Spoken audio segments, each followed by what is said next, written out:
Boni Yayi, président des démocrates, s'attraque au vin et au vinaigre. Depuis son départ du pouvoir, Boni Yayi était toujours resté présent dans le peuple. Dimanche, il opère un grand retournement en devenant chef de parti politique de l'opposition, les démocrates. Le bon vin de 111 ans d'âge. La présidence du plus grand parti de l'opposition au Bénin n'a jamais autant suscité l'intérêt des deux bords politiques du pays avant le congrès ordinaire des 14 et 15 octobre organisé par les démocrates à Parakou. La désignation de Boni Yayi pour présider le parti et l'entrée de son fils, Chabi Yayi, comme secrétaire aux relations extérieures ont fait jaser. L'ancien président des démocrates, Éric Roundété, cède avec contentement son poste à l'ancien chef d'État et ex-président d'honneur, sans fléchir face aux avocats de circonstance qui ont désespérément essayé d'éveiller en lui quelques frustrations. Éric Roundété, rétrogradé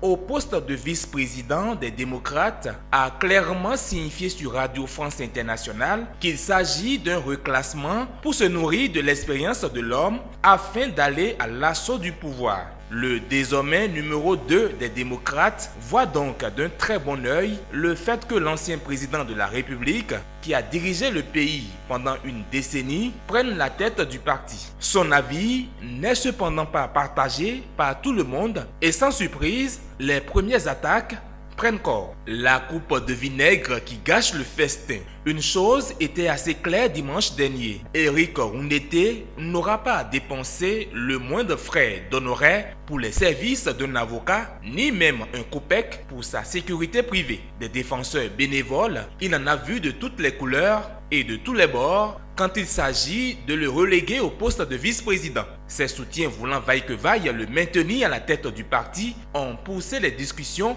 à un extrême, obligeant les décideurs à la prise d'une décision finale sans recours à un vote. Serait-il plus lucide ou plus ambitieux que les candidats? Le motif de cet intérêt pour la continuité reste ambigu à l'interne. Ce qui l'est cependant moins, le grincement de dents est beaucoup plus audible dans le camp de la mouvance. De ce côté-là, la cession de Papa Bonheur à la tête du plus grand parti d'opposants inquiète assez à quelque part de 2026. Les propos semblent démontrer une certaine inquiétude pour le charisme de l'homme qui serait en train de déteindre à cause de cette résurgence malvenue, ou encore pour sa légitimité en tant que médiateur et les privilèges du costume d'ancien chef d'État qu'il est en train de perdre au profit de celui de chef de parti d'opposition. Tout compte faire, Boni Yayi pèsera très lourd dans la balance pour l'échéance de 2026, même si l'ancien président de la République